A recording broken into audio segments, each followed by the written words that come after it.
All right. Good morning, everybody. Welcome to Early Morning Crypto Talk. Bitcoin Brandon from Los Angeles, California. Go ahead and type your name in the chat box where you are listening in from. As a disclaimer, I am not a licensed financial advisor to be giving financial advice. I share information for educational, training, and entertainment purposes only, and it is up to you to make your own informed, intelligent decision on which direction you want to go into. So it is Saturday. This is February 10th. February starting to fly by fast. We've had a lot of exciting news happening in the crypto world over the past week. Bitcoin just crossed yesterday $47,000. It's right now at 47,300. Market cap is up 0.7%. Bitcoin dominance is at 49.6%. Ethereum's kind of been a little flatline, but it's right around that $2,500 mark. Is up 8.3% on the week. Even Bitcoin is up 10% on the week. Solana has a bounce back. It's up 11% on the week. So hope you guys have had a good, productive week. Last week, we did an interview with the CEO of Done For You Marketing. So for every crypto talk we do, we look at what's going on in the crypto space and cover. And the biggest news that's about to come right now is what we're doing with Vara and Dark Fusion. Patty says I look a little bit blurry. What about you guys? Am I looking blurry? Yeah, on Facebook, I actually am looking a little blurry. And I reset this. So this shouldn't be an issue at all. Stop the cam. I'll turn it back on. And blurry on YouTube.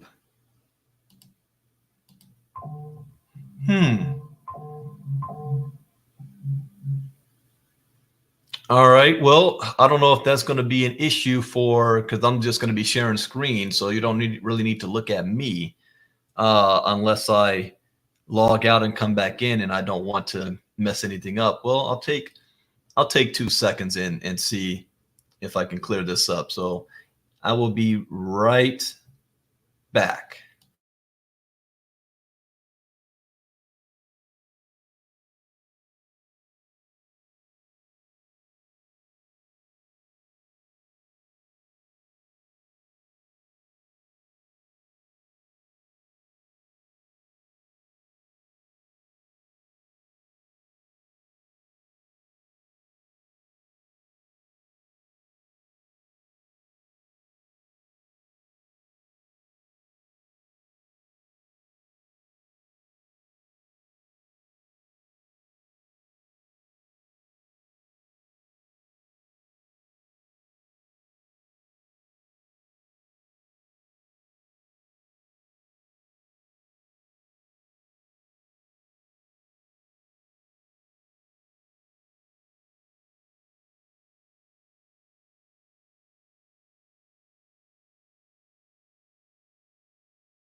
All right, everybody, just give this one more second while my system is doing a short little reboot. And I will play the video while this does this. Keep you guys entertained. So we'll be right back.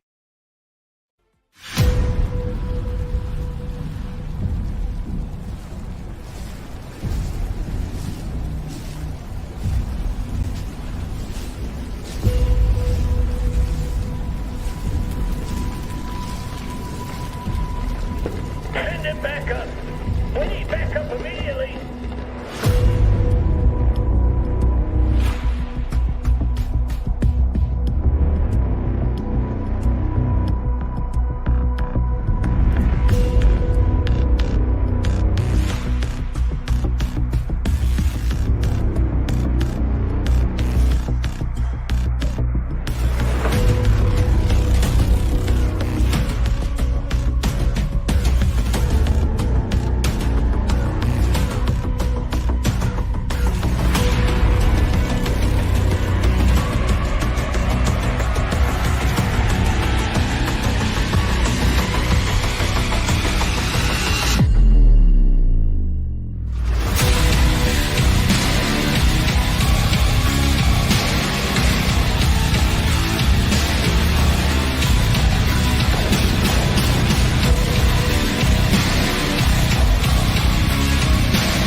All right, how about now? How am I looking? It should be clear. I want to drop out here.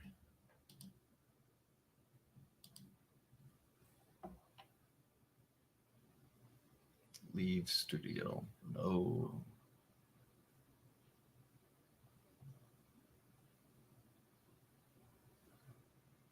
All right, so let me know. Let me know. Am I clear now? All right, there we go. Good to go. So today we're going to be covering the Dark Fusion white paper. This is a long time in the making. We have been here now since December of 2022 is when Vara first reached my desk, and I made the decision at the time. I only thought the project was about a new metaverse game called Star Vara that was coming out, and it was making the gaming model from a pay to play to a play to earn model, and that got my attention. And I was very curious, and it fell in line with the courses I wrote in my crypto courses with what are NFTs, metaverse, and decentralized finance. It just fell right in line. But then after interviewing, in fact, I got to go back and pull up that very first interview that I did with the Dark Fusion team, which consisted of the CMO, Nick Vandenberg, Greg Stevens, Dom, the creator of the ecosystem in the game. And it was, my virtual background got me a little fuzzy. But yeah, it was when I listened to what they were saying, I got it right away. I've been in the crypto space now since 2016, and I understood what they were attempting to do. I have to say attempt because it had never been done before. The ability to scale on the Bitcoin blockchain, the ability to create smart contracts on the Bitcoin blockchain, the ability to be able to bring down transactions and speed up the time without having to change the original programming or go through a Bitcoin fork utilizing Lightning Network. And they created an entire language, crypto language called SCL. I got it immediately. And I came out of retirement to not just use this product, not just to be an influencer, but to actually build. I believe that if you want to have wealth in crypto, it's not based on buying tokens and waiting for the value of it to go up. Can you make money doing that? Yes. It is finding projects that are utilizing blockchain technology for the long term and getting involved with them in its infancy. Go back to the 90s. Knowing what you know now about the internet, how many of you would be seeking out some of the biggest internet companies today when they first got started in the 90s? We didn't know about it back then. But companies realized back then that you're either going to adapt or you're going to go extinct. You're going to be Blockbuster Video or you're going to be Netflix. Same thing is happening today. The biggest companies in the world in the future are going to be based on blockchain technology.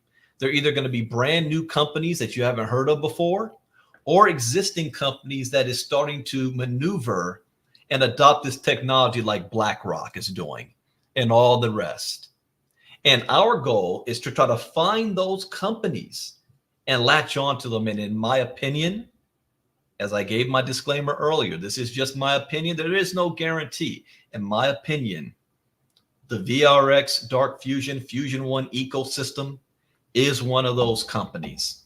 I just did a live showcase watch party yesterday to break down to you their vision for the future of where this is going. And again, the only person who cannot get excited about it is someone that really doesn't have a full understanding of what crypto is, and that's okay, because you do have the ability to learn. So today, I'm going to go into detail of the the Dark Fusion white paper itself. So I'm going to share screen in just 1 second. Let me get this pulled up. Let's see here. And now I know this. I'm going to probably not read every single page, but I will make sure we hit on the most important things.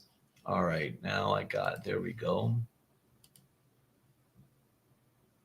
There it is. All right, share screen.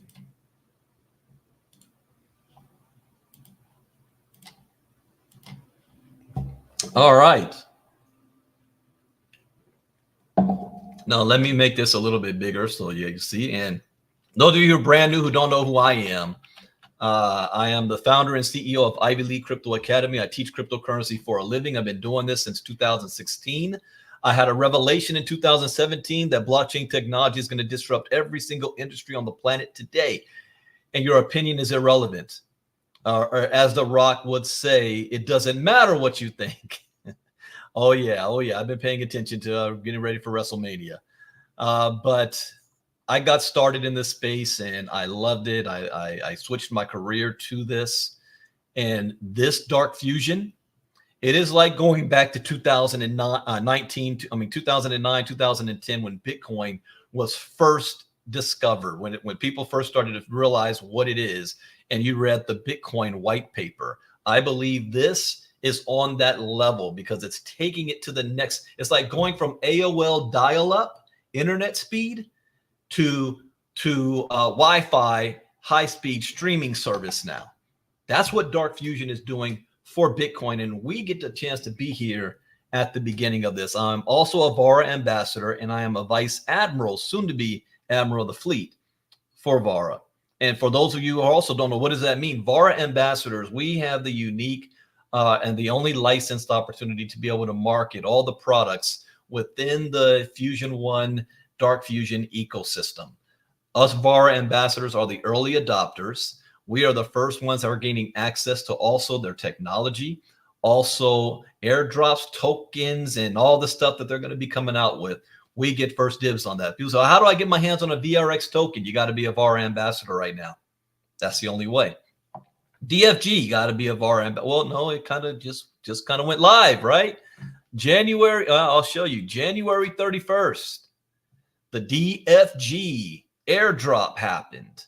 I got in on it, and contrary to popular belief, because people still think I have the inside scoop, I did not.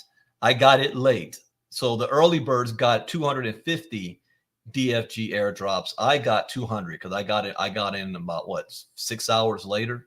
I was asleep. I didn't know what was going on. So you had a chance. You were paying attention to get these airdrops. All right. So now let's go into the Dark Fusion. And I'm covering this next week. Next week, I'm going to go over the Dark Fusion docs as well as the VRX doc. This is going to be next week. I don't know if I'm going to do it next Saturday or during the week, but just be on the lookout for that. I'm going to cover those two.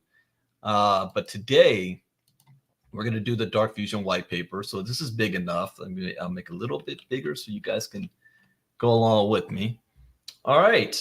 So just on the table of contents, we've got the state of today's blockchains and imperfect solutions, smart contracts and blockchains, Dark Fusion, simple contract language, how it works, native hosting. We're going to be covering the Dark Fusion product suite, validators and nodes, governance, the DFG tokens, source of revenue, and then the disclaimers. And I'll give another disclaimer again. You can never do that enough. There is no guarantee of any income directly stated by indirect or direct. There is opportunity, and the opportunity is based on your efforts, your participation, and your product sales. There's absolutely no guarantee. And I am not a licensed financial advisor. And there are certain jurisdictions that are restricted from participating based on your country's legal code at the moment, which at any given time can change. So just keep that in mind. I want to get the disclaimers out the way. Abstract. Blockchains have come a long way since Bitcoin first went live in early 2009. At the time, blockchain was designed as an ingenious way for digital value to be transferred between participants without the need for trust while preserving anonymity. Now, nearly 15 years later, blockchains are expected to support decentralized finance, collectible images and objects, gaming and reward economies, identity management solutions, and a plethora of various decentralized apps in a new era of Web3 technology. I got to ask another question to all of you. Have you read the Bitcoin white paper? Type me in the chat box. Have you read the Bitcoin white paper? If you have not, I strongly suggest that you do. You might even say, well, you might not be a reader. And we've got those out there. People say, I don't, it seems too complicated. I don't want to read it. Well, guess what? I recorded myself reading it and I put it on YouTube. So here is the Bitcoin white paper. I will post the link in the chat box for those of you that want to let me read it to you. You can just listen to it. But if you have read this, then what I'm about to show you is going to have even more impact. So if you've never read it, it's okay to still go through this. But go back and read the Bitcoin white paper, but you will have a more of appreciation for what this project is doing if you understand what the Bitcoin white paper is to begin with. Okay. The entirety of these operations are based on one common blockchain technology, the smart contract.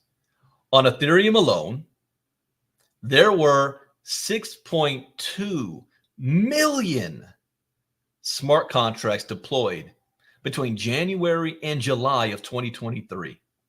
We just go back last year. Just in that 7-month period, 6.2 million smart contracts.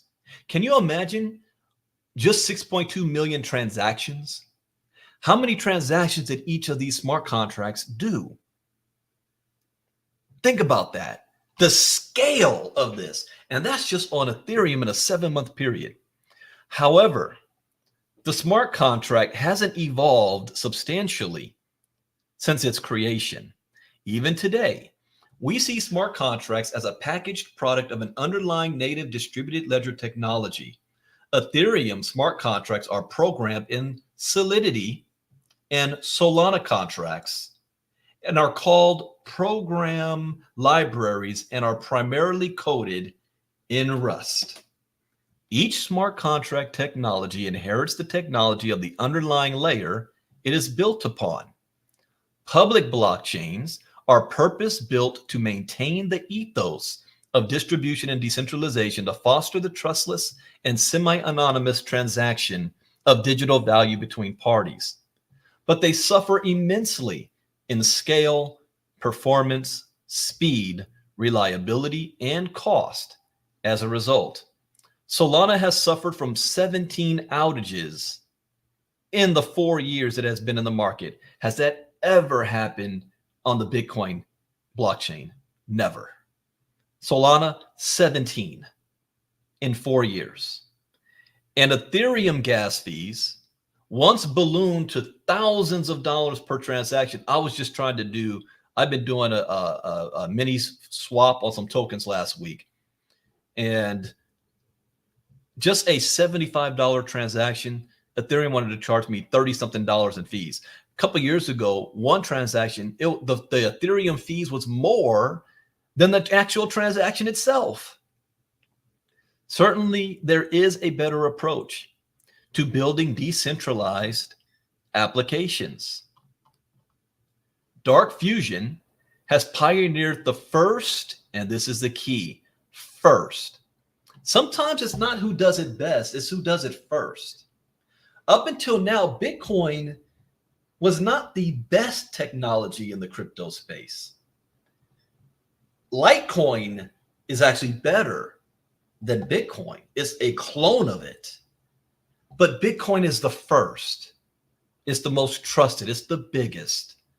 So Dark Fusion being the first. Now, I don't know if anyone's going to come behind and try to copy them or whatever to do better, but Dark Fusion will always have that title, the first major breakthrough in a smart contract technology since its inception nearly a decade ago.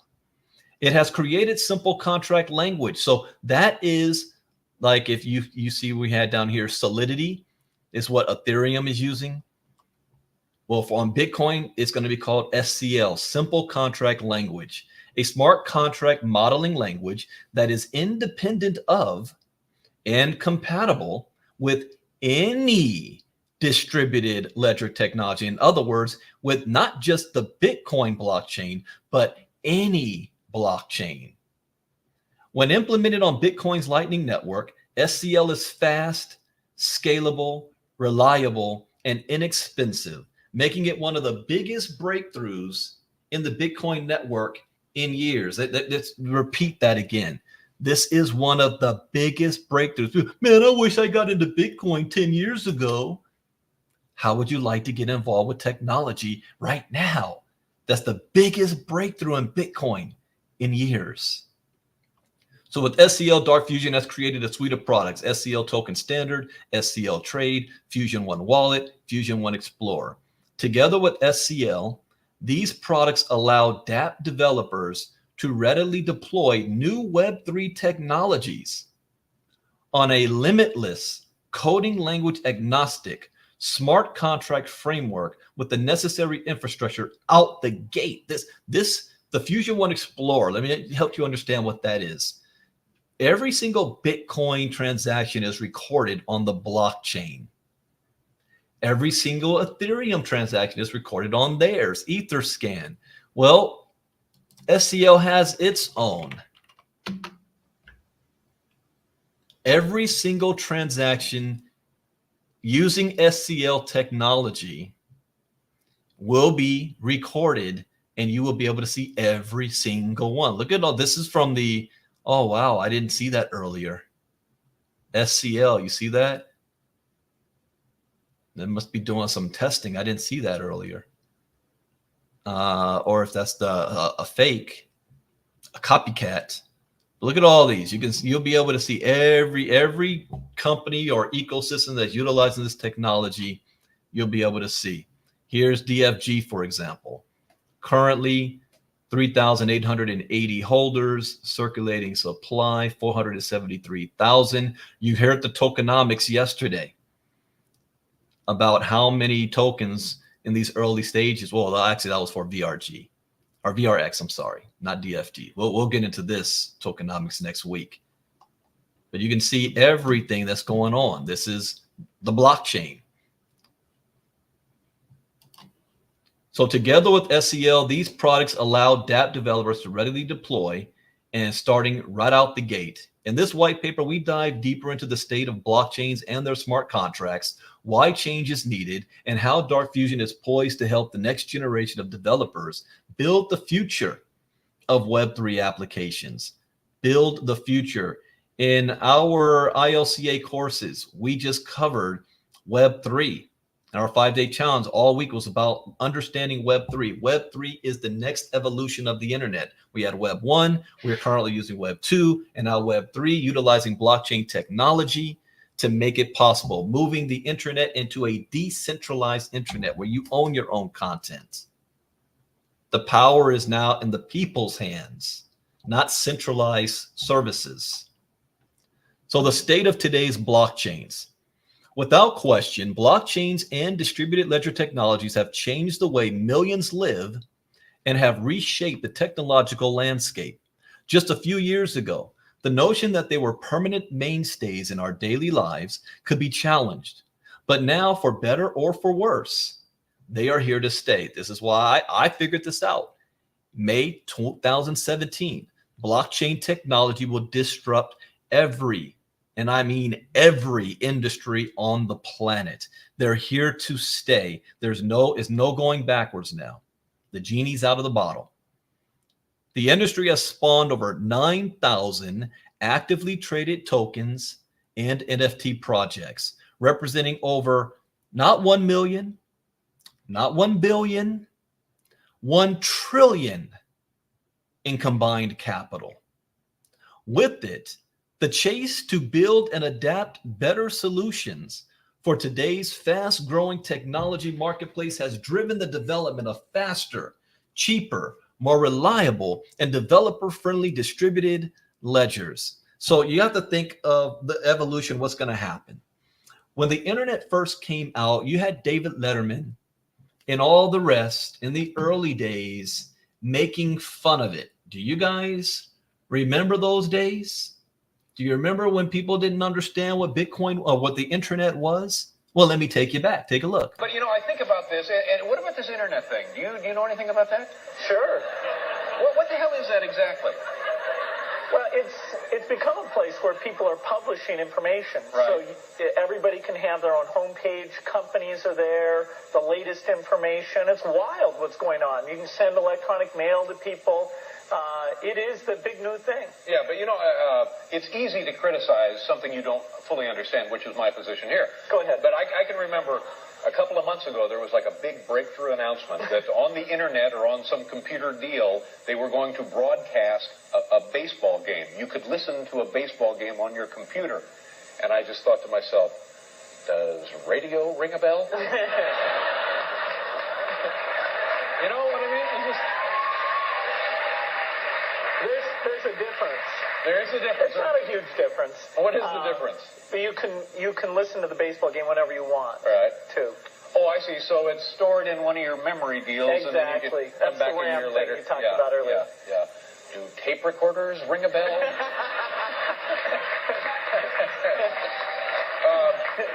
Yeah, I just don't know. What can you, just knowing me the little you know me now, what am I missing here? What do I need?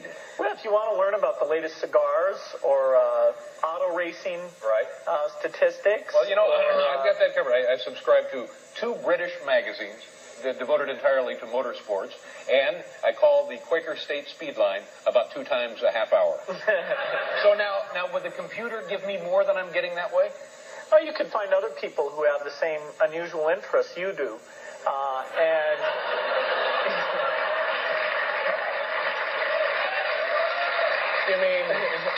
You mean the troubled loner chat room on the internet?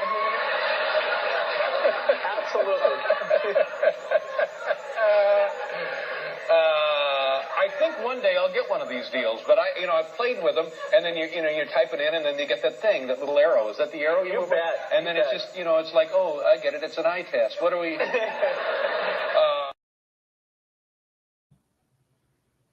Just think about that. Hindsight is everything. We all know what happened after that.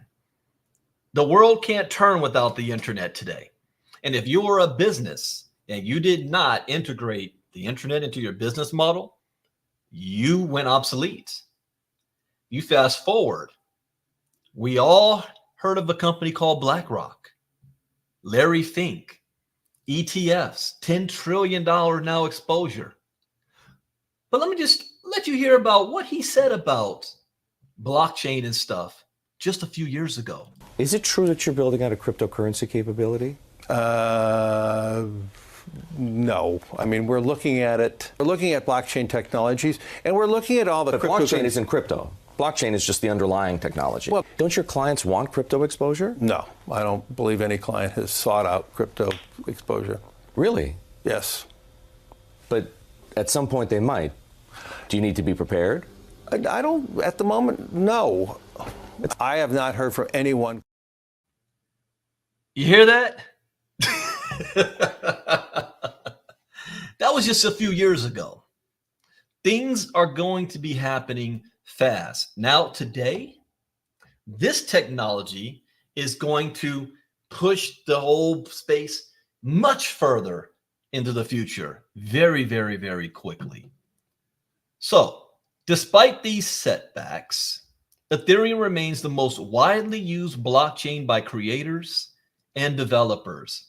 Its extensive infrastructure, ease of use, vast developer support network, and high degree of familiarity allow it to be the #1 chain for the time being. Still, participants trade these benefits for an arguably inferior user experience. And why? Because they don't have a choice. If There's only one burger spot in the city. That's the only place everybody's going to go to. There's no competition. They don't have a choice. But what if there was a choice? And it's a better choice. So the network's upgrades have only been incremental, with little to show in improving these user experiences.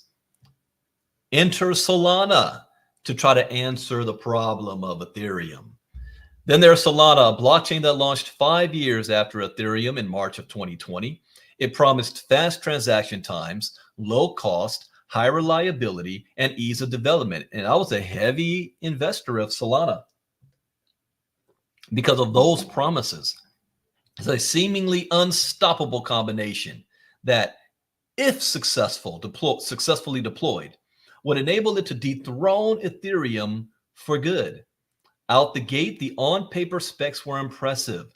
Solana was theoretically capable of processing 710,000 transactions per second and reaching transaction finality in just 500 ms, making not only blisteringly fast, but essentially the fastest account-based ledger launched.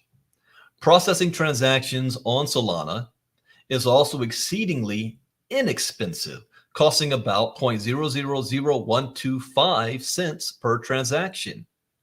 But when it launched, its real-world performance substantially lagged behind its development specifications, garnering an average of 4,000 transactions per second. But wait, hold up. They said 710,000 transactions per second. In actuality, it was 4,000 transactions per second. So it's like going to the dealership and you see the Lambo, and the Lambo's talking about 0 to 60 in 2.1 seconds. And you buy that Lambo for $350,000, if not more, take it home, gas up the engine, you're ready to go. And instead of you getting to 60 in 2.3 seconds, it takes 7.8 seconds to reach 60 miles per hour. Are you upset? It didn't do what was advertised. Still, of the most widely used blockchains, Solana was the fastest and the cheapest. So in other words, even though it did not reach what they promised it could do, it was still the fastest. And this is another teachable lesson that I tell people how I've been able to survive and thrive in the crypto market this long. It's so much volatility and all the different projects and scams and things. I always look at things like this. Whatever any project promises or their goal is to do, I always pretend like they're going to fail by 90%. And if you fail by 90%, the 10% success that you have, will that still make me in profit? And if the answer is yes, I move forward with it, albeit cautiously. So even though they failed dramatically in what they promised, it still, at the time, was the fastest and cheapest, making it a contender in the competitive blockchain landscape. But there's another but. Solana proved difficult. And let me also tell you, I have not read this white paper yet. I want to do this with you guys. So I have not read this yet. But Solana proved difficult to build on, utilizing Rust as its core smart contract programming language, a less familiar and more challenging language typically used by professional developers. This affected its adoption. And even with the fuel of the bull market of 2021, there are less than 400 projects built on the chain. Wow. Since 2021? Wow. So people, they stuck with Ethereum. But so when Solana mentions they are doing 4K TPS, just know less than 10% are actual transactions on the network. Okay. But perhaps the largest issue that has plagued Solana is its apparent lack of reliability. The blockchain has counted a dozen outages, with 11 major and 3 minor, according to CryptoSlate, in 2022 alone. This just happened last week. They were down last week. In February of 2023, the network suffered an outage that lasted nearly 19 hours. The same article highlights a massive design flaw involving validator messages that stuffed the network, representing some 95% of all transactions that it's almost like a DDoS attack on themselves, bogs down the system. Its association with Sam Bankman-Fried. Really? Did I know that? SBF was associated with Solana? Hasn't been ideal either. Its token SOL crashed in the price after FTX went under, as many question the fate of the 58 million SOL held, oh yeah, okay, I remember that, by Alameda Research, one of Bankman-Fried's investment entities. Of the top 10 chains, it is down 92% from its all-time high, compared with 66% for Ethereum and 62% for Bitcoin. Bitcoin, strong brand, but little adoption. Bitcoin arguably, it's not arguably, it is the most well-known blockchain, is also the oldest, having launched nearly 15 years ago. Besides its brand recognition, it boasts several accolades, including the largest market cap by a long shot, being more, and just see the proof of this. Bitcoin's market cap right now is almost $1 trillion, 928 billion. Who comes in second? Ethereum, 299 billion. Who comes in third? BNB, 49 billion. And then Solana, and then Ripple. Ripple's only at 28 billion. Look at all this untapped money. 928 billion.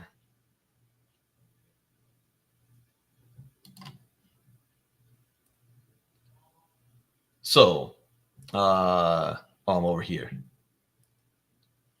It is also the most active blockchain by monthly active addresses, nearly tripling that of Ethereum, while being less than 1/4 of the base transaction fee. Innovation continues to occur on the blockchain. At the beginning of 2023, Ordinals launched, making it possible to label and inscribe Satoshis, Bitcoin's smallest unit of measurement, with metadata essentially creating the first NFTs on the Bitcoin blockchain. What?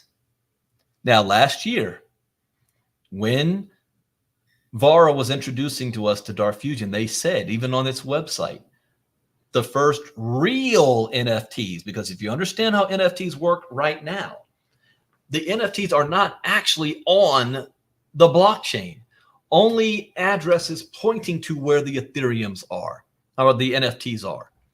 With this technology, these NFTs are actually on the Bitcoin blockchain. Ordinals are unique in that they do not require the use of smart contract code and do not require a new token or collection to be created. From this, a new token standard called BRC20. So you may hear of Ethereum as ERC20. Well, Bitcoin now has its own. BRC20 was created in March of 2023. That is less than a year ago. So you talk about, again, timing is everything. Being the first, brand new. Yeah, Mr. Long, you did hear him say, he says some form of an iPad. But anyways, this is less than a year old. So think of, okay, I didn't hear about Bitcoin in 2009, but you got in on it in 2010. Where would you be today? I knew about Bitcoin for the first time in 2010, and I did nothing. As creative as these new projects are, they are merely ingenious workarounds to Bitcoin's limited technical architecture.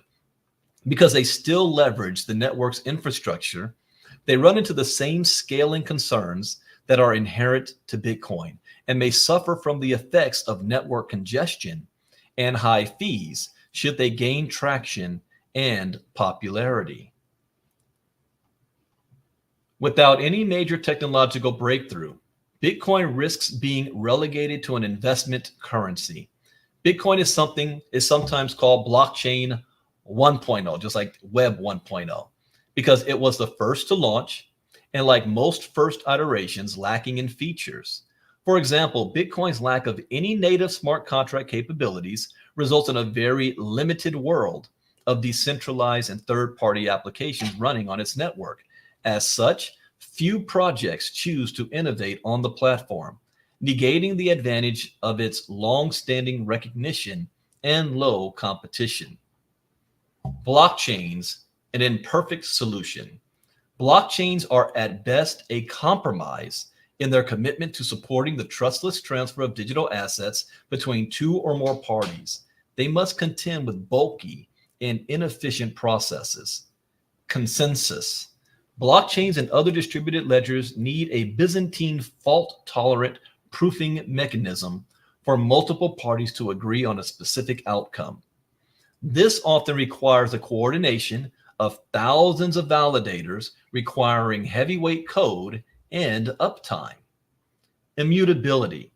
To create a permanent state chain of information, data must be appended in discrete blocks or data sets. This must be done in an organized, agreeable, but time-consuming way.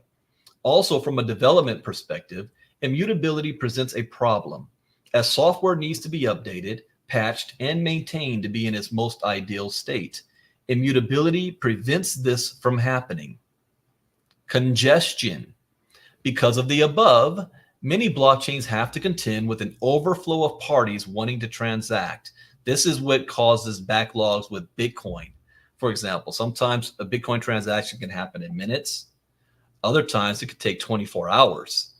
So resulting in a backlog of transaction requests that end up in a mempool. The orderly processing of these requests can substantially delay transactions or cause transaction fees to rise as parties compete for priority. This is why you don't have Bitcoin transactions in the grocery store.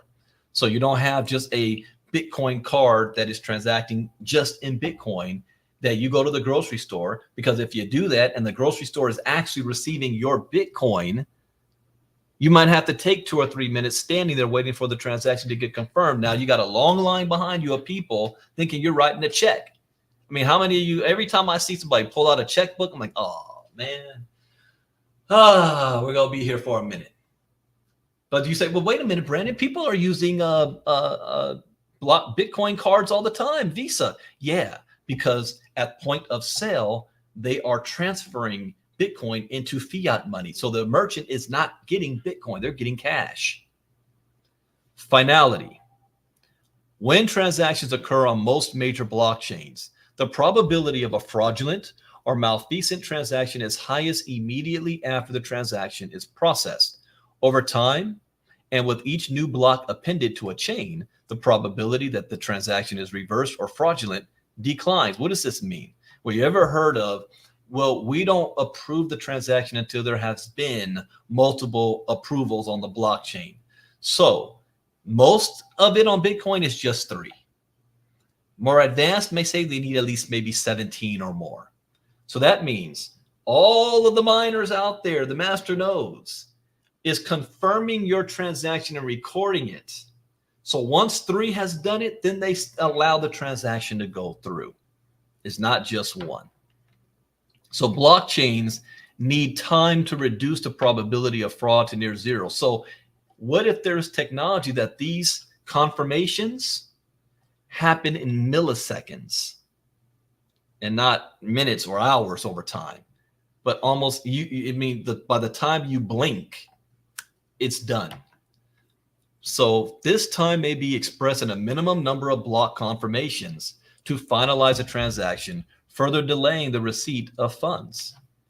Since blockchains have a transaction throughput that is less than their backlog during peak usage, a transaction fee market must be established to prioritize transactions. In exceptionally busy periods, as parties pay more to prioritize their transactions, fees may escalate rapidly. Those who are unwilling to pay these high fees risk timing out and having their transaction dropped from the protocol. During Yuga Labs, the other side mint, transaction fees on the Ethereum blockchain spiked to over $1,000 per transaction. Wow. Leading to a poor user experience and substantial loss of funds by participating parties. When transaction fees are artificially set too low, as in the case of Solana, spamming by bots becomes a problem, resulting in degraded performance and outages. Ultimately, these processes exist because blockchains are public, trustless, and distributed. Their unique nature provides an invaluable tool for parties to transact safely and anonymously, but at a compromise to what an ideal transfer mechanism should be for digital assets.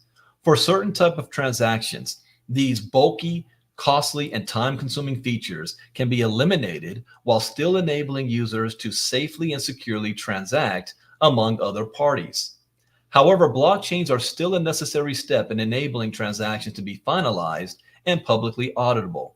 Thus, an ideal solution leverages the benefits of an immutable ledger while enabling the public transfer and processing of digital assets in a scalable, low-cost, and fast framework. And guys, for those of you on Facebook, you can feel free to share this in your crypto groups because this is the future of Bitcoin. You think people might want to know about it? If you're a part of other groups, you might want to be the first to let them know. Smart contracts and blockchains. Smart contracts have proven to be the gateway for developers to create a diverse and fast-growing collection of applications. However, the original smart contract was designed as an instrument of the blockchain, enabling programs stored on a blockchain to execute when certain on-chain conditions are met.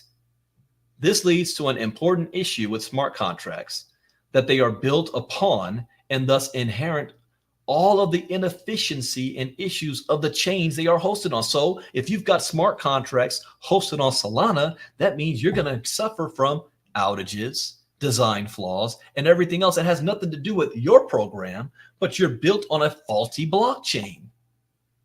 So if you're going to if you want your business to be tokenized, to have a blockchain presence for long-term stability, you want to make sure your company is on the right blockchain. And which one is that? Is it Solana? Is it Ethereum? What about Bitcoin? Infeasible to fix. For example, blockchains are immutable, append-only ledgers, and their contracts are designed with the same principle. While this design might be acceptable to very specific use cases, over time it has proven to be a substantial design flaw. Case in point, the Parity wallet hack of 2017. Parity is a wallet software company created by Ethereum co-founder Gavin Andresen. Despite nearly unlimited expertise and resources, Parity shipped with a bug that was eventually exploited by a hacker, effectively preventing all multi-sig wallets on the platform from transacting, blocking some $890 million in Ethereum from being transferred. An issue that remains unresolved today because the idea of the smart contract in its current case was both good and bad. It was like a double-edged sword because once the smart contract is programmed, that's it. It's like wet cement. But if you do that on a faulty network, on a faulty blockchain, you can't amend it. You can't what's the word? What's the word I want to use? Upgrade it. The United States Constitution. People act like it was written by God. I mean, word for word, we have strict constructionalists that we got to abide by every single word on how it was written, but that was 1870 something. So I'm sorry, what was it ratified? 1776. But here's the problem. We don't live like we did back in 1776 or 1800 or 1865. Things have changed. So we have amendments to the Constitution. With the current way the smart contracts are, you're not able to do that. So here's a problem. We still have 513,000 Ether locked up. Nobody can touch. It's expensive to run. Over the course of time, the popularity of the crypto industry sparked new innovation that has tested the limits of current smart contract technologies. On blockchains such as Ethereum, transaction fees are a function of the size of the smart contract itself, meaning more complicated contracts such as NFT minting contracts cost more to execute. As the number and complexity of contracts in each application increased, so too did their operating costs. Not all smart contracts are as expensive as others. Contracts run on BNB Smart Chain are in order of magnitude less expensive to run compared with Ethereum, despite being an EVM monologue. In other words, BNB is using the same contract language as Ethereum, but it's cheaper to use the BNB's version than Ethereum. But the BNB Smart Chain gives up distribution and decentralization. Why? Because BNB is a company, Binance. To achieve this, and operates at a far lower volume, so it's centralized. Solana is yet another order of magnitude less expensive to run. However, the artificially low transaction fees have led to bot-induced congestion, leading to outages. As the saying goes, you can't have your cake and eat it too, until now. Inability to scale. The scaling debate is often poorly understood by developers. Some point to Solana's high transaction throughput as evidence that chains can be built to scale. But one must understand that scalability is inversely correlated with the need for a public, trustless, and consensus-driven model. Non-public ledgers that run on centralized databases, such as those operated by credit card companies, can scale without issue, as they do not rely on a bulky and inefficient consensus mechanism, or need an immutable ledger the public can scrutinize. Even though Solana can handle more transactions and process them faster than most public chains, it has its own issues that are correlated with design compromises to achieve this goal. Smart contracts built on current public blockchains simply cannot scale sufficiently to the needs of all applications, especially those involving a high number of transactions, such as global payment gateways. Thus, they are ultimately limited in their capability, handicapping developers. Difficult to learn. Currently, no language standard exists for which smart contracts are developed and built. As a result, fragmentation is prevalent in the industry, making the already difficult task of learning an entirely new development paradigm more complicated. Developers creating smart contract code on Ethereum will note that the base language is Solidity, a coding standard that is similar to JavaScript. Think about JavaScript in the early internet days. Solidity is that early JavaScript for smart contracts with Ethereum and beyond. But those creating program libraries on Solana need to be proficient in Rust, an entirely different language, while developers experimenting with smart contracts on Cardano, the second biggest contract-enabled chain by market cap, must be knowledgeable in Haskell, an infrequently used development language. Since the public knowledge base of Solidity is so vast, developers naturally gravitate towards learning to build on the Ethereum virtual machine, oftentimes without really knowing how vulnerable such contracts are to exploits. In other words, they don't have a choice. How costly and efficient contracts can be, and ultimately, the limitations of smart contracts for most applications. While the intent of the smart contract is with merit, it was designed for a specific purpose with today's varied applications and use cases. The original architecture is simply unsuitable for current needs, let alone the next generation of blockchain applications and technologies. Enter Dark Fusion. So Dark Fusion has engineered the first major breakthrough in infrastructure on the Bitcoin blockchain in years. Through years of research and development, this wasn't just created overnight. We've created simple contract language, the first smart contract modeling language designed for compatibility with the Bitcoin blockchain and other UTXOs. Smart contracts and blockchains. Today, our understanding of smart contracts is based on nearly a decade of legacy implementations where smart contract frameworks have traditionally been packaged and built into a native blockchain solution. The original belief was that smart contracts would be limited to processing transactions based on certain on-chain conditions. The original examples were basic condition-based processes where digital assets were transferred upon an agreement of conditions and rules, such as through votes on a DAO.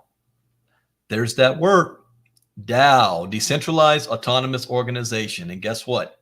A week from today, on the next Crypto Talk, I'm going to be doing one of my own lessons for the entire VARA community. And it's going to be, what are DAOs? Since VRX is moving into a DAO-based model, a DAO-based system, you need to know exactly what that is. What is a DAO? What does it mean? So when you hear these showcases, you're not like, I don't get it. You will be excited about what's going on. You got to know about it. Education is key. So a week from today, same time as I'm doing this, we're going to cover a lesson on DAOs. So however, we quickly saw developers using smart contracts to process on-chain transactions using off-chain data, as in the case of escrow contracts, resulting in the need for oracles. Over time, smart contracts began to evolve far beyond their design, demonstrating their limitations. So SCL is a first, again, there's that word, first, smart contract modeling language that is UTXO chain and layer agnostic. Think of it as a smart contract as a service, where the coding standard and framework can be deployed on nearly any distributed ledger technology. We disrupt the paradigm where smart contracts are prepackaged products of a distributed ledger by decoupling this technology from a native blockchain solution and offering it as a standalone framework. We initially demonstrate SCL's significant breakthrough using the Bitcoin network. However, SCL can operate on any first, second, third, or higher order UTXO layer solution as an independent smart contract coding standard, providing it nearly unlimited potential use cases, including cross-chain integrations. We imagine a future where new distributed ledger technologies no longer need to create and model their own smart contract solutions, but instead focus on developing the best possible tech and simply bolting on Dark Fusion SCL, cutting development times while gaining SCL's quickly growing community of developers and projects. Do you realize how important that statement is there? Let's go back to the 90s. If you were an early adopter of the internet, in those early days, not only did you have to focus on your own business and your product, but you had to build out the technology so that your business can be on the internet. It wasn't as easy as it is today. And so what they did was, at that time, you had these early geniuses who knew how to build websites. And they would just build crazy websites, and Fortune 500 companies will pay them $50 million for it, or $500 million for it, or hire them for $25 million to build them a website. Now, anybody can build a website because there are programs out there that you just plug and play, like Wix. There's templates. So you don't have to know the programming language. You just plug in what you need and what you want. So for the very first time ever in blockchain's history, there is now a service that is allowing other businesses and companies to be tokenized on the create smart contracts without having to know and build their own development language. They're using SCL. That right there, your brain should be exploding. How can I be a part of this? How can I be positioned so I can ride the train? Because when other companies figure it out and they realize, oh, we could just use Dark Fusion, SCL, instead of trying to figure out Ethereum and EVM and all that stuff and Solidity. So benefits of SCL: current smart contract technologies embedded in its native layer, i.e. a single layer. Dark Fusion is layer independent. The old one, limited by block times, which is slow. Dark Fusion, not limited to block times, which is fast. Now, I want to sidebar for 1 second. How is that possible? because I had to give a visual because I was trying to explain this to my mom, and she wasn't getting it. So I use this as a visual. Think of a freeway, and on that freeway you have different lanes. You've got the slow lane, you've got the fast lane.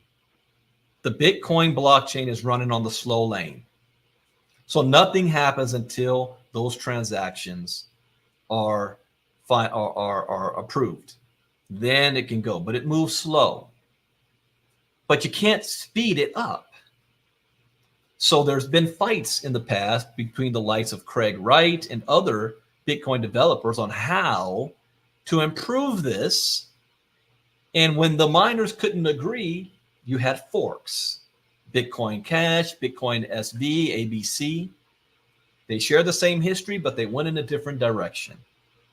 Instead, what the Bitcoin Lightning Network does is say, we are using Bitcoin's protocol, but instead of doing transactions on the Bitcoin blockchain, we're going to do their transactions separately.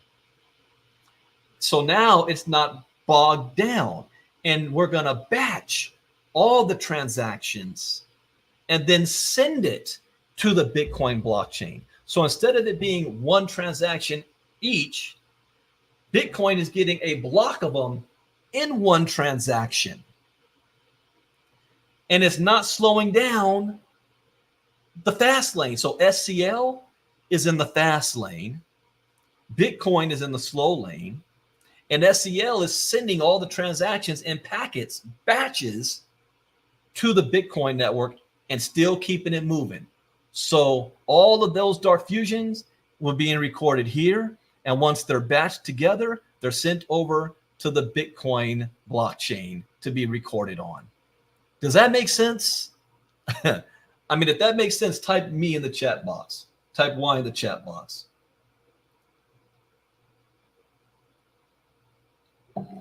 Daryl says, are Vara folks getting a piece of this? Yes! Because Vara folks are the validators. The validators are being rewarded from the transaction fees. That's what we should have 100,000 people already over here right now. The reason why we don't is because most people don't understand it. They don't know why. They don't see it yet. Everybody should have an access key right now. I'm doing my best. I'm doing my part. All right. So I hope you get that correlation. So Bitcoin's not being hampered at all. All of this is happening in the fast lane, and those transactions are being batched and sent to the slow lane. Limited by block data sizes, can't scale. Dark Fusion is not limited to block data sizes and organically scalable. Bitcoin data redundant. Every full node has a copy of every smart contract. That's inefficient. Data only redundant within the community using that data. Efficient. So it's like, I mean, why are they needing to record your copy over here? They have nothing to do with you. We got it. That's what the whole Lightning Network allows you to do. It allows you to, what's the word I'm going to use? Compartmentalize. They're both decentralized. They're both independently verifiable.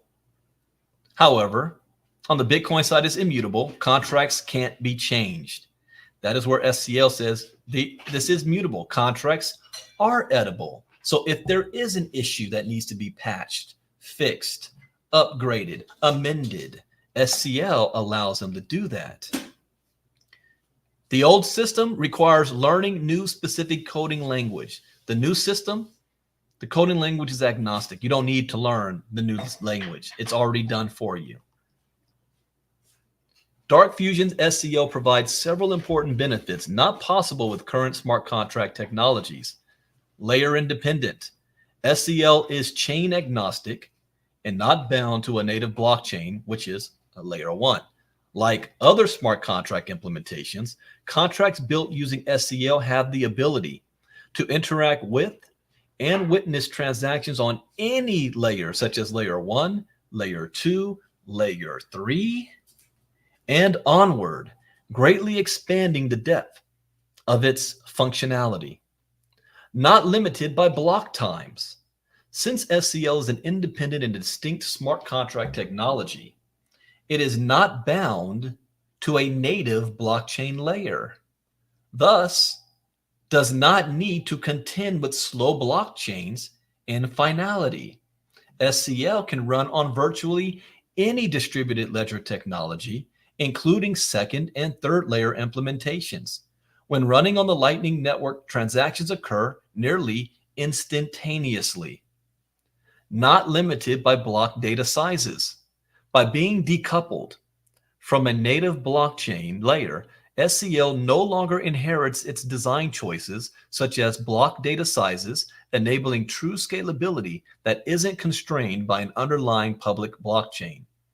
Data efficient. Data no longer needs to be propagated to an entire network of thousands of nodes.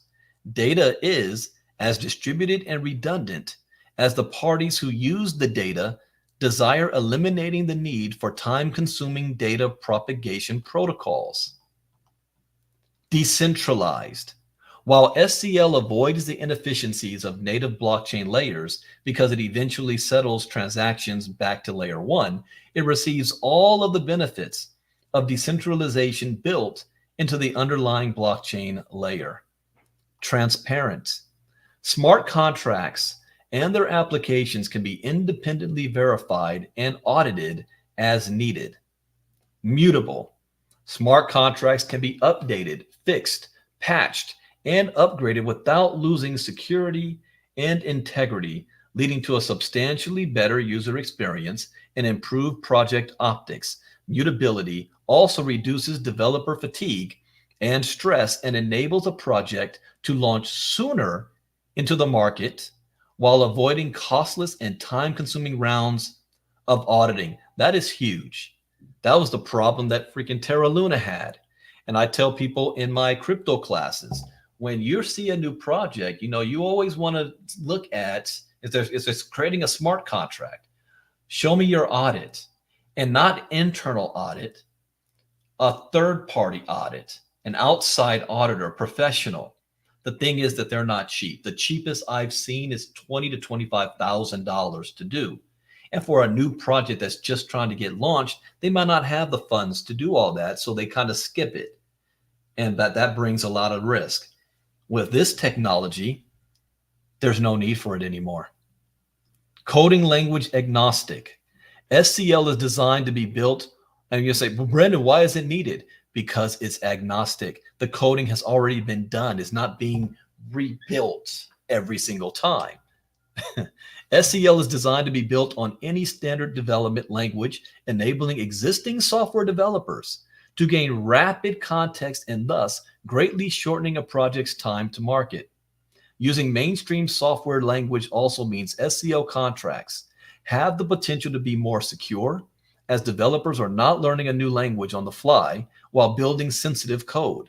Examples of language supported include JavaScript, C++, Python, Java, C, Rust for Solana, C++, Golang, Dart, PHP, and more.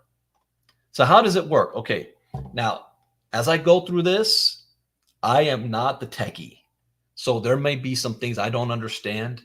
So I'm just giving a heads up right now, but I will try my best because it's the nerd language stuff. I go over my head. You must say, Brandon, you've been talking nerd language all day. Yes and no. But now we're going to get into this. So the technology stack, we've got the DF product suite, token standard, trade, wallet, explorer. We got third-party dApps, NFTs, games, tokens, and apps. Combined, they're going to use simple smart contract language, Bitcoin, Lightning, and other UTXO-based chains. Okay. The key breakthrough in SCL's design is its decoupling from an inefficient public distributed ledger. To this day, smart contracts have always been directly linked and integrated with the native blockchain layer. By disrupting this long-standing paradigm, Dark Fusion transforms the way Web3 applications are built greatly adding efficiency, scalability, reliability, and low cost in the process. SCL is a layer-independent smart contract modeling language that can operate and execute on Layer 1 and Layer 2 UTXO solutions, such as the Bitcoin network and Lightning Labs Lighting Network coming in the future. Ultimately, finality is always settled to Layer 1, as is the standard of the Bitcoin Lightning Network, which in turn gives us certain cryptographic guarantees about the state of our assets. By operating in this way, SCL inherits the inefficiency and scalability of the network solution it is executing on, while gaining the benefits of the decentralization and distribution of its underlying blockchain, leveraging the very best of both worlds and passing through these benefits to third-party dApps and the Dark Fusion product suite. UTXO as cryptographic seals, Bitcoin unspent transaction outputs have the unique property of behaving as single-use cryptographic seals. Using this property, we can create trustless asset transfer secured by the Bitcoin blockchain. Native hosting. Traditional smart contracts are hosted and executed on their native blockchains. This adds significant bloat to their networks, especially when smart contracts are used to store data. Since the theoretical limit of data storage on an EVM smart contract is extremely high, things can get out of hand fairly quickly. Currently, Ethereum's full node sync archival size is at a staggering 15.2 terabytes. As these values continue to scale linearly, blockchains are in need of an efficient solution. With SCL decoupled from a native blockchain, contract code and data payloads are no longer stored on-chain, greatly reducing their bloat. However, contract code and any data stores must then be stored elsewhere. Dark Fusion handles this by implementing a data hosting solution within its ecosystem. Both Dark Fusion hosted and third-party decentralized validators store this data to process SCL transactions that are executed on their machines. All right, let me ask you guys this question. You still with me so far? Type Dark Fusion in the chat box. Make sure you guys just follow along with this. Type in Dark Fusion in the chat box. So the Dark Fusion product suite. Through the creation of this novel smart contract technology, Dark Fusion has developed a suite of complementary products to enable developers to instantly onboard into our ecosystem. That is huge because time is everything for businesses. The faster you can come to market, the more profitable you're going to be. The Dark Fusion product suite provides a turnkey solution to allow adopters of SCL to have a base foundation of software tools to launch their products. So the core technology, we've got simple contract language, SCL token standard, SCL trade, Fusion One wallet, and the Fusion One block explorer. So the SCL token standard. SCL token standard, as the name implies, is a token standard written in SCL that allows projects that build on SCL to quickly mint and deploy their tokens. I've already seen, well, I've heard, I haven't done it yet or seen it, but I've heard people have already been creating their own tokens with the SCL, the web wallet. I haven't done any of that stuff just yet. So the SCL token standard is the first deployable token standard compatible with the Bitcoin blockchain that utilizes a familiar smart contract framework to create tokens. Thank you. This provides SCL tokens substantially more development capability and features when compared to other token standards, BRC20, which is based on ordinal inscriptions and thus limited to basic mint and transfer functions. Tokens created using the SCL token standard also do not pollute the Bitcoin blockchain with additional block capacity demands, strain on the mempool, and higher fees, such as is in the case of other token standards. Now, I'm not even going to go to this. An example of a basic tokens creation contract provided below. Yeah, I'm not. Look at all that. Now, let's talk about the Fusion One wallet. Fusion One wallet is a decentralized wallet software that is designed to enable tokens created by the SCL token standard to be safely transacted with and stored. Users can send and receive SCL tokens as well as other UTXO tokens, such as Litecoin, Bitcoin Cash, Dash, and others between users. So when you have the international group has seen this already. Those of you that got the Yield Pro. SCL Trade. SCL Trade functionality within the web wallet plugin is designed to allow users to trade seamlessly between SCL-based assets on Layer 1 and Layer 2 coming later. The SCL trading functionality built within the web wallet ushers a new era of decentralized token trading on the Bitcoin blockchain. Like all Dark Fusion products, it is designed for performance, executing, and routing transactions in mere minutes. SCL Trade is designed to complement the SCL token standard, creating the important infrastructure to enable projects to safely deploy their SCL created tokens while allowing their users to trade these tokens. In the Fusion One wallet, there will be an initial default swap rate set at 0.20% per trade.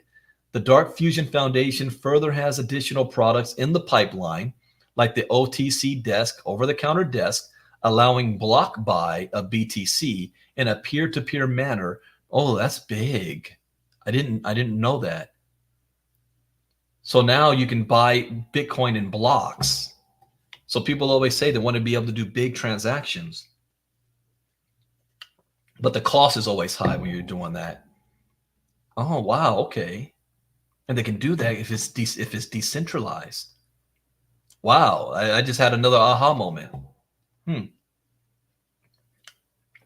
Bidding, listing, and buying.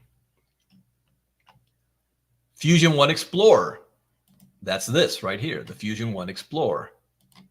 Fusion One Explorer is Dark Fusion's version of a blockchain explorer like Blockshare or Blockstream, with the exception that Fusion One Explorer is specifically designed to enable parties to view current and past transactions executed using SCL. Fusion One Explorer will initially be developed to support the viewing of transactions on SCL, but may eventually support any public SCL transaction running on any chain or layer. Oh, that's going to be big. The following are states that are reported and visible on Fusion One Explorer. You can see the transaction hash, transaction number, sender address, receiver address, value transferred denominated in DFG with USD fee estimate, token name, contract method, transaction status, token details, max supply, holders, total transfers, contract code, token contract addresses, and support for NFTs. So when we look at it, you see it here. You got the DFG Dark Fusion gas address. You can put in any hash here to look it up. The price of DFG, how many holders, all the transactions, circulating supply. Wow. In the details of every transaction that's taken place. If I go back to the main page for this, all of the 96 contracts already. They already got 96 contracts? Dang. Nobody even knows what this is yet. Current DFG price. Okay. So the market cap is at 5.6 Bitcoin. Yeah, nobody. This is super early. Nobody knows what this is yet. Oops, this one. So why Bitcoin? Although SCL is ultimately designed to be abstracted for any particular distributed ledger technology or second layer solution, Dark Fusion has made the decision to launch SCL as a Bitcoin blockchain product. Now, you may say, well, wait a minute. We heard you guys did Polygon before. SCL can be done on any blockchain. And the Polygon network couldn't handle it. So that's why they chose let's make sure we can do it on Bitcoin. We believe Bitcoin represents the most ideal candidate for launch, as it is substantially less crowded than other blockchains, reducing noise and competition. Furthermore, we expect Bitcoin to increase its lead in consumer brand recognition as new ETF products make their way onto the US and global financial markets. This familiarity should help drive the adoption of new Web3 products. You guys were wondering why I've been covering Web3. I'm talking about my IOCA community. Web3 products created by developers on the Bitcoin network using SCL and the Dark Fusion suite of products. Bitcoin has also demonstrated a reawakening as a new frontier for developers. Well-executed Bitcoin improvement proposals, such as Taproot, have enabled parties to develop novel encryption techniques to store unique metadata directly into the smallest unit of Bitcoin, called the Satoshi. Ordinals does exactly this, and the BRC-20 token standard evolved shortly thereafter, using the Ordinals standard. While we see these improvements as trivial from the perspective of true smart contract functionality of the Bitcoin protocol, we note that their rapid uptake and participation by the community provide evidence that the demand is there. And the whole Ordinals thing took off last year. You know, we're only about 1 year. Bitcoin is also supported by an important second layer solution called the Lightning Network. That is perhaps one of the best developed and most mature iterations of the technology in the market. SCL is designed to leverage Bitcoin's UTXO topology by using these transactions as single-use cryptographic seals to which SCL transactions can utilize for public settlement and finality. When used in combination with the Lightning Network, off-chain transactions. So let me go back to the freeway example. All of the SCL stuff is being off-chain transactions being recorded here and then being sent to the Bitcoin network as on-chain in batches. The Lightning Network allows that ability because it has is this word, single use. So it's not just every transaction in the block. It's just we've got it compartmentalized in single use cases. I got to find a better way to explain that, make it visual. I get it. But anyways, in combination with the Lightning Network, off-chain transactions can occur seamlessly and efficiently without congesting the Bitcoin network, while benefiting from the high throughput and processing speed that is endemic to a layer 2 solution like the Lightning Network. Lightning Network, new legs for Bitcoin. All right. So, okay, I like this type of stuff. Comparison. We got Bitcoin, Ethereum, Solana, and then the Lightning Network. Average transaction, Bitcoin, 3 transactions per second. Ethereum, 13. Solana, 4,000. This is why even though Solana failed in the 400,000 transactions per second, it's only 4,000, but it's still better than the rest. Lightning Network, 1 million. So those of you who have seen me do the VARA presentations, and I show you the slide, that this technology is bringing a 97% reduction in server costs, allowing for the ability to have the same cost of having 1 user on Netflix, 341 users using Dark Fusion technology. This is why. Is there a difference between 4,000 and 1 million? So if you're a business, are you going to jump on Solana, Ethereum, or are you going to use the new system? Basic transaction cost. Bitcoin, 99 cents.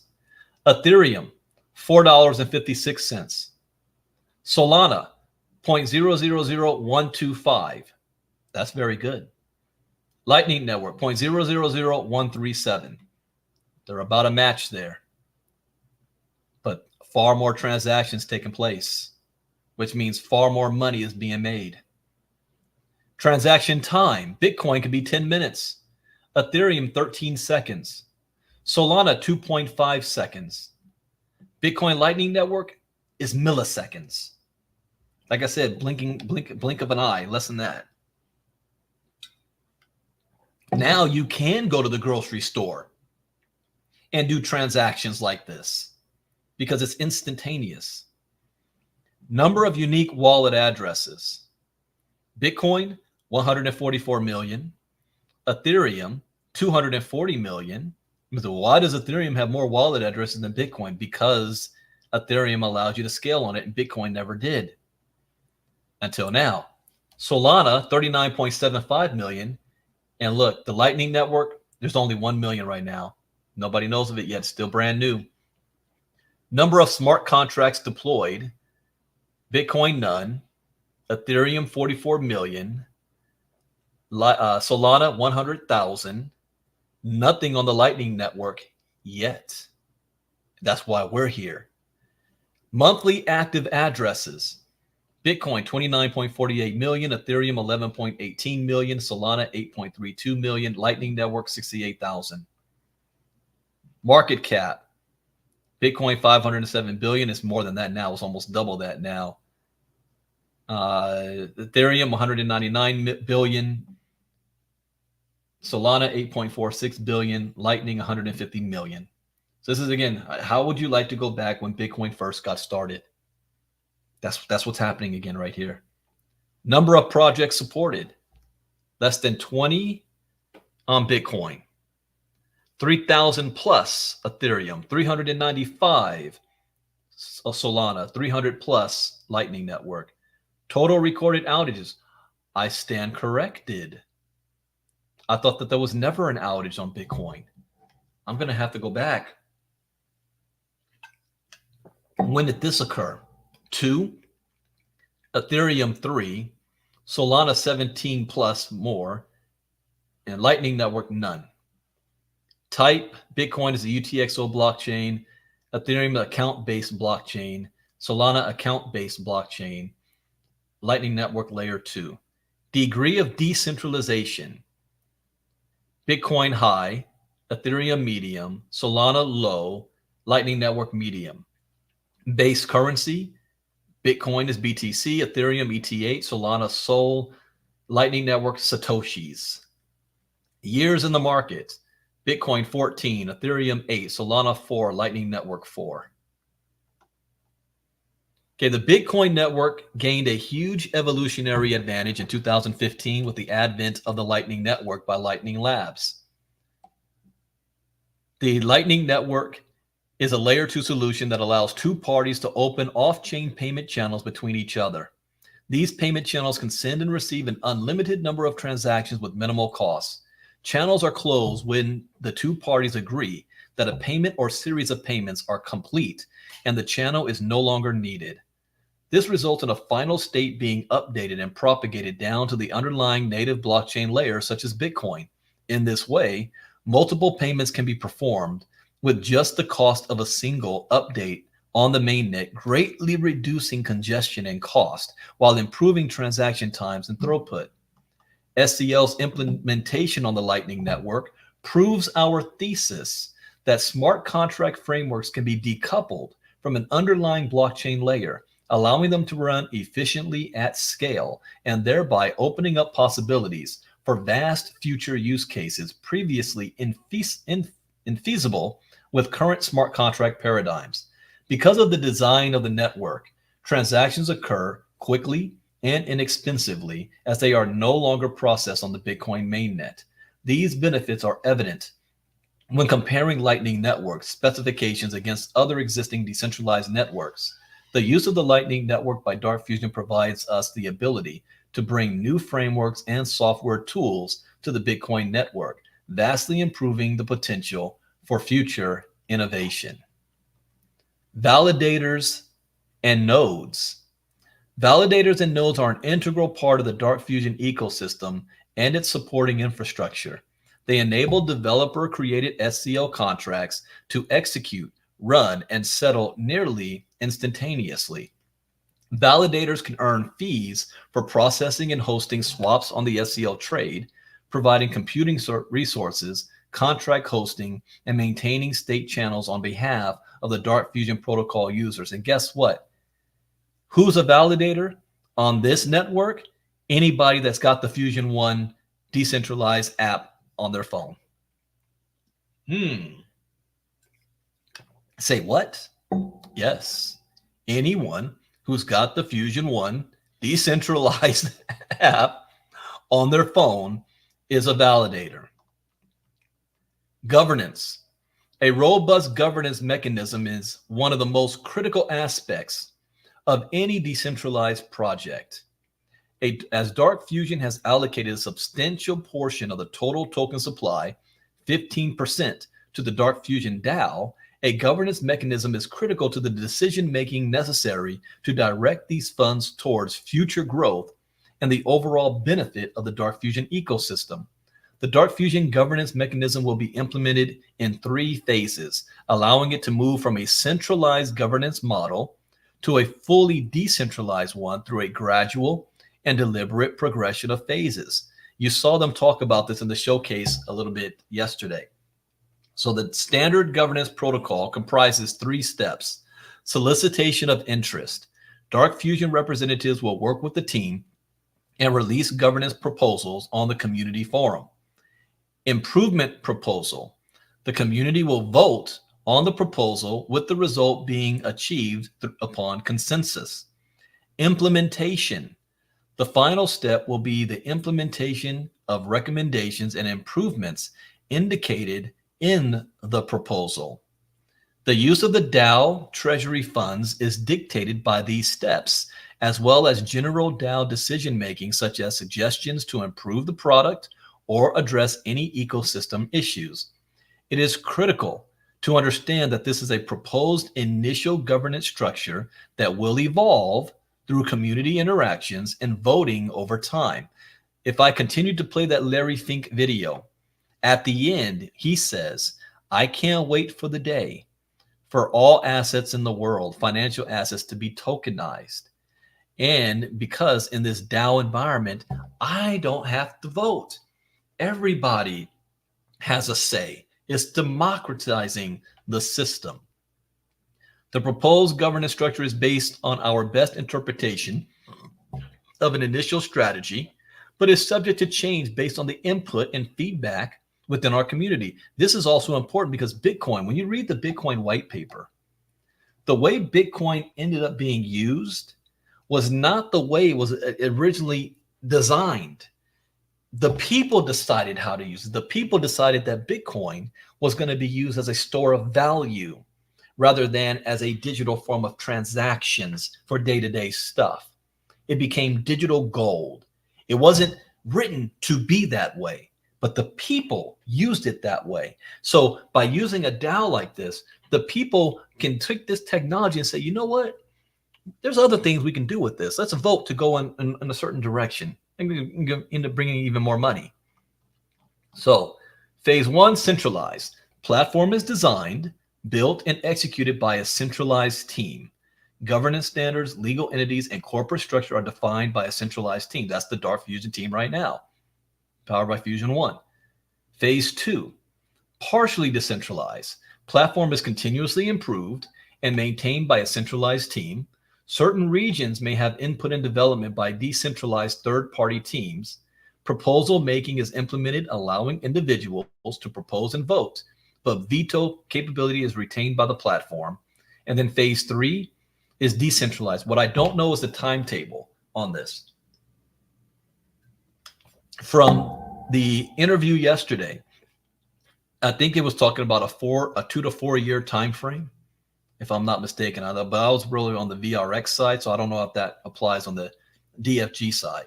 So platform maintenance, transition to decentralized team and or foundation. Decision making through decentralized committee, all proposals, votes performed by token holders with no centralized authority or rule maker. The DFG token. The Dark Fusion gas is a limited supply Bitcoin native utility token of the Dark Fusion protocol, integral for unlocking validators within the network. As a native issuance on the Dark Fusion platform, DFG utilizes the robust Bitcoin Layer 1 infrastructure through the SCL Simple Contract Language token standards. Complementing this, Dark Fusion introduces a decentralized wallet, streamlining the management of DFG tokens. Future iterations will enable DFG transactions across various UTXO chains at Layer 1 and across state channels at Layer 2, setting the stage for seamless cross-chain atomic swaps. Transaction fees. All trades on the Fusion 1 wallet will have a fixed 0.2% swap fee. Fee collections are routed to Dark Fusion's internal treasury. Fees from the internal treasury are then distributed to validators. Governance. The Dark Fusion Foundation is responsible for the issuance of tokens, earmarking a portion for foundation-driven initiatives like marketing and community development. Token holders have the capacity to propose and influence decisions through a voting mechanism, shaping the direction and application of foundation grants. These tokens are managed within the DAO treasury. Please see the token economics paper. Oh yeah, so that token economics paper is this. And I'll be going over this sometime. Wow, dang, if I'm doing the DAOs next Saturday, I might have to do this during the week, maybe in place of one of the presentations that I do. I'll have to think about that. Sources of revenue. To support the continued development, enhancement, and maintenance of SCL and the Dark Fusion product suite, Dark Fusion will earn fees for providing resources to the ecosystem. 1, validator fees. Dark Fusion will deploy the first set of validators to process transactions and host data. It earns validator fees for doing so. SCL trade swap fees. All trades on the Fusion 1 wallet will have a fixed 0.2% swap fee. Fee collections are routed to Dark Fusion's internal treasury. This is ultimately where they're probably going to make the most money. Trading and swapping. How did Sam Bankman-Fried become a billionaire in 2 years? How did CZ from Binance become a multi-billionaire? The fees from their blockchains. This is why when I'm looking at Dark Fusion and Vara, I have no doubt this will be a multi-billion-dollar company. Blockchain as a service.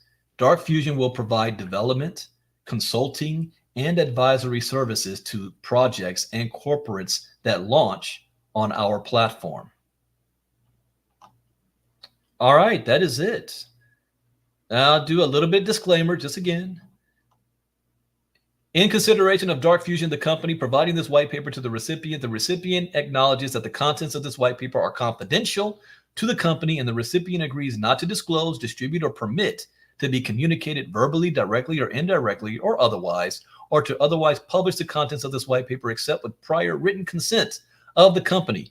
For the purposes of this acknowledgement, recipient includes without limitation any principal, employee, or agent of the recipient. Well, guess what? I already asked the company. I told them that I'm going to be doing this reading of the white paper live. Also, company makes no representation about the underlying value of the tokens on offer. Prospective participants must make their own assessment about whether the price of the tokens being offered represents fair value.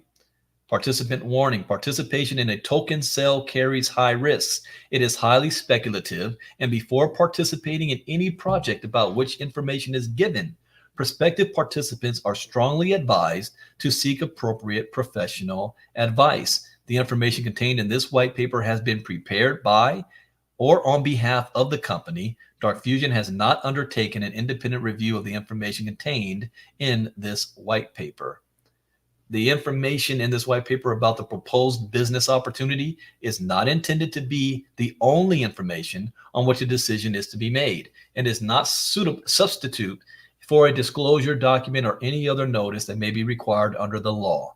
Detailed information may be needed to make a token participation decision. All right. Yeah. Okay. That, ladies and gentlemen, brings me to the end of the Dark Fusion read. Now, what do you do next? How can I be involved in this project? I really have 3 angry faces on me. I got 3 angry faces. Wow. Oh, wait. I think that's an accident. I see Patty Geist and Marnita Casa, angry face.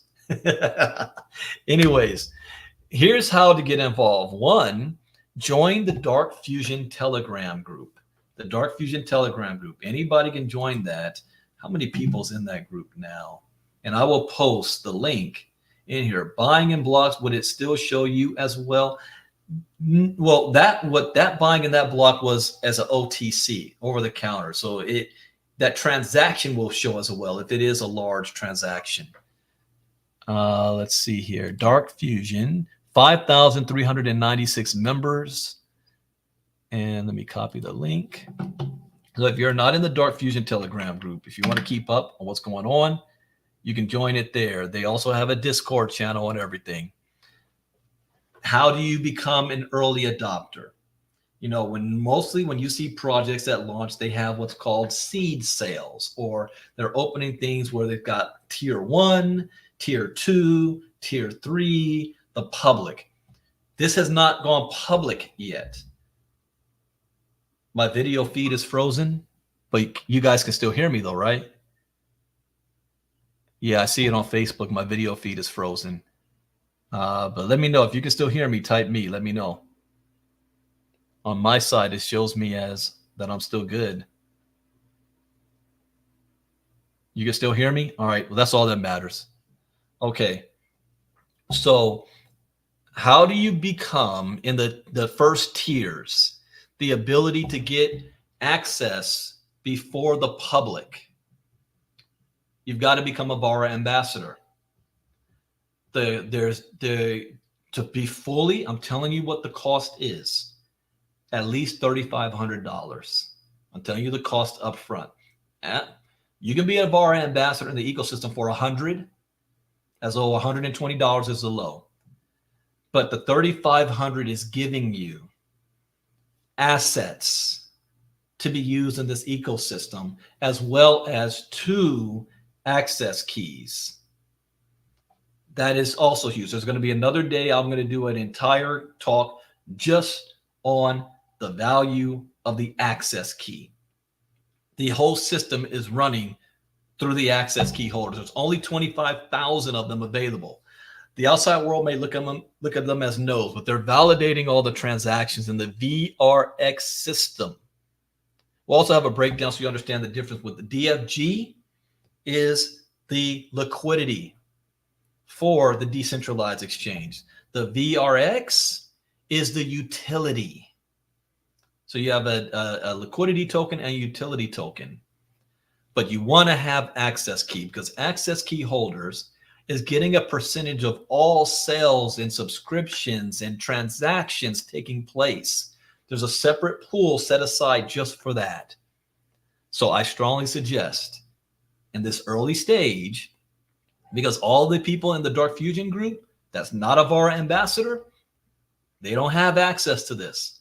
The only thing they had access to was when the wallet, the web wallet for SEL went live and they got their airdrop. That's it. But an ambassador gets access to so much more. So you want to be an ambassador. So get back to the person who is showing, if you're here live, who invited you, if you're watching the recording, who's ever showing you this recording, get back to them.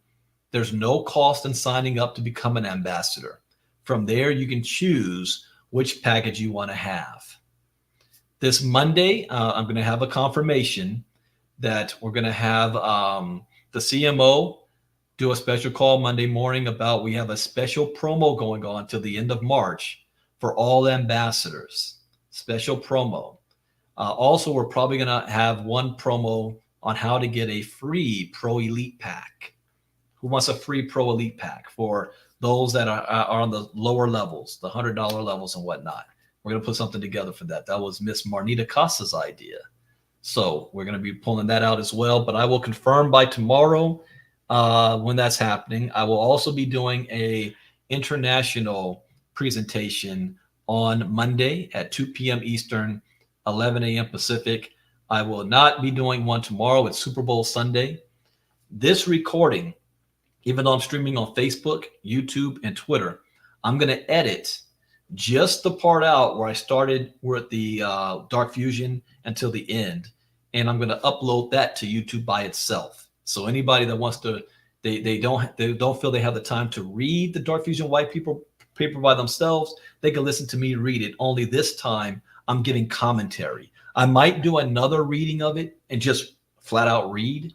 But I think the ones where I'm giving commentary like this, an explanation of what you're reading, is more powerful. So then you can share that with others.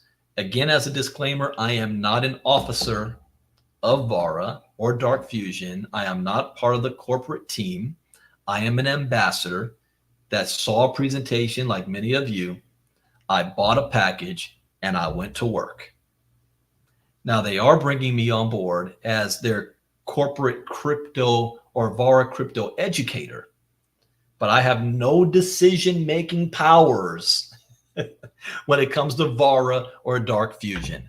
I am an influencer who likes their project. I've invested in their assets and I want those assets to succeed. Therefore, I'm doing my part to get the word out as best I can with my skill set. Each one of you should be doing the same exact thing, because this project succeeding means you succeed and you make more money. And because if it's a DAO now, we all have ownership of this. So it's in our interest. I shouldn't be the only one. We should have thousands out there right now talking about this daily. So with that, thank you guys for listening to me today. I hope I made sense. I hope I was able to give you guys some aha moments, shed some light on this, because come Monday, I'm running between Monday to the end of March, getting ready for what's coming and making sure we're in the best position as possible. And I'm running with you or without you, but I am running. Take care, everybody. Enjoy the rest of your weekend. Who do you have for the Super Bowl? I'm sorry, the Taylor Swift Bowl. Kansas City Swifts or the 49ers? Who are you rooting for? We'll see that tomorrow. Take care, everybody. Bitcoin Brandon out. Bye-bye. Oh, yeah, I got one more last video. I'm going to play a video from the main investor behind VAR, billionaire Rob Hersov from South Africa. All right, bye-bye. Hi, I'm Rob Hersov, 62 years old. I'm actually 63 later this year. And I am chairman and an investor with Greg Stevens and the team in VARA. And I'm very excited about VARA. I have a background in media, technology, sport, finance, aviation. And even though I'm South African and currently living in Cape Town, I spent 31 years of my life overseas. 6 years in the States, 25 years in Europe and the UK. And I've done many things in the broader TMT media tech sector, but I guess it all started off after Harvard Business School. I worked as Rupert Murdoch's right-hand man in New York at News Corp, and that was an extraordinary experience in itself. I also set up Morgan Stanley's media investment banking team in London and realized pretty quickly I was never going to be the best investment banker in the world, but I found out before they did and moved on and got involved with an extraordinary South African entrepreneur and businessman called Johan Rupert, where for 8 years helped him build the third largest pay television business in Europe. And in the pay television business, we were in subscription television, we were early stages in multi-channel television, and I was with that organization right at the beginning of the internet. And Koos Becker, who discovered Tencent, another South African extraordinary entrepreneur, was talking about the future of digital technology and the internet in those days. So that ages me a little bit. I set up what became Europe's largest sports media internet business called Sportal, which failed. My big business failure in life, but you learn quite a lot through failure. And then since then I've been involved in a whole lot of other industries. But Greg and I met each other about 6 years ago. And Greg Stevens' grandfather, Gavin Relly, and my father were very best friends. Gavin Relly ran one of the biggest mining industrial companies in Africa, as did my father. And even though they competed, they actually were very, very close friends. So I've known Greg and his family for 3 generations.